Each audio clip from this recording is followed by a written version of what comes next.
दोस्तों, आज सुनेंगे मां दुर्गा की दूसरी शक्ति यानी ब्रह्मचारिणी, माता की पावन कथा। मां दुर्गा की नवशक्ति का दूसरा स्वरूप ब्रह्मचारिणी है। यहां ब्रह्म का अर्थ तपस्या से है। मां दुर्गा का स्वरूप भक्तों और सिद्धों को अनंत फल देने वाला है।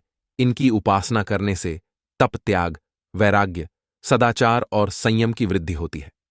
ब्रह्मचारिणी का अर्थ है तप की चारिणी, यानी तप का आचरण करने वाली देवी का यह स्वरूप पूर्ण ज्योतिर्मय और अत्यंत भव्य है।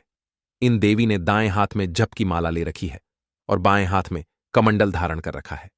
पूर्व जन्म में इन्हीं देवी ने हिमालय के घर पुत्री के रूप में जन्म लिया था और नारद जी के उपदेश से इन्होंने भगवान शंकर को पति के रूप में प्राप्त करने के लिए बहुत ही घोर तपस्या की थी।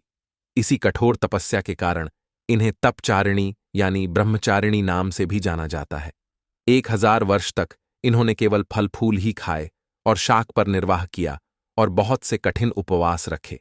खुले आकाश के नीचे वर्षा और धूप के घोर कष्ट भी सहे, 3000 वर्षों तक टूटे बेलपत्र खाए और भगवान शंकर की आराधना करती रहीं। इसके बाद तो उन्होंने सूखे बेल पत्रों को खाना भी छोड़ दिया और फिर कई हजार वर्षों तक निर्जल और निराहार रहकर तपस्या की कठिन तपस्या के कारण देवी का शरीर एकदम क्षीण हो गया। देवता, आर्ष, सिद्ध गण, मुनि सभी ने ब्रह्मचारिणी की तपस्या को अभूतपूर्व पुण्य कृतज्ञ बताया और उसकी सराहना की और कहा, हे देवी, आज तक किसी ने इस तरह कठोर तपस्या नहीं की। यह तो बस आपसे ही संभव हो पाया है। आपकी मनोकामना परिपूर्ण होगी और भगवान चंद्रमौली शिव जी आपको पति के रूप में प्राप्त होंगे। अब आप तपस्या करके घर लौट जाओ, जल्द ही आपके पिता के यहां बुलावा आएगा। तो यह थी माता ब्रह्मचारिणी की कथा। इन देवी की कथा का सार यह है कि जीवन के कठिन संघर्षों में भी हमें मन को विचलित नहीं होने देना चाहिए। मां ब्रह्मचारिणी देवी की कृपा से सर्वसिद्धि प्राप्त होती है। दुर्गा पूजा के दूसरे दिन देवी के इसी स्वरूप की उपासना की जाती है। माता ब्रह्मचारिणी के पूजन से पहले स्नान करके शुद्ध हो जाएं, फिर माता की प्रतिमा रखें या तस्वीर लगाएं। पूजा करते हुए शुद्ध मन से माता के नाम का स्मरण करते रहे। कोशिश करें कि सफेद या पीले वस्त्र पहनकर ही पूजा हो।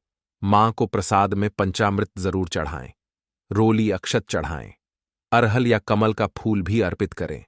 दूध से बने अन्य प्रसाद भी मां को अर्पित कर सकते हैं और फिर कपूर से माता की आरती करें।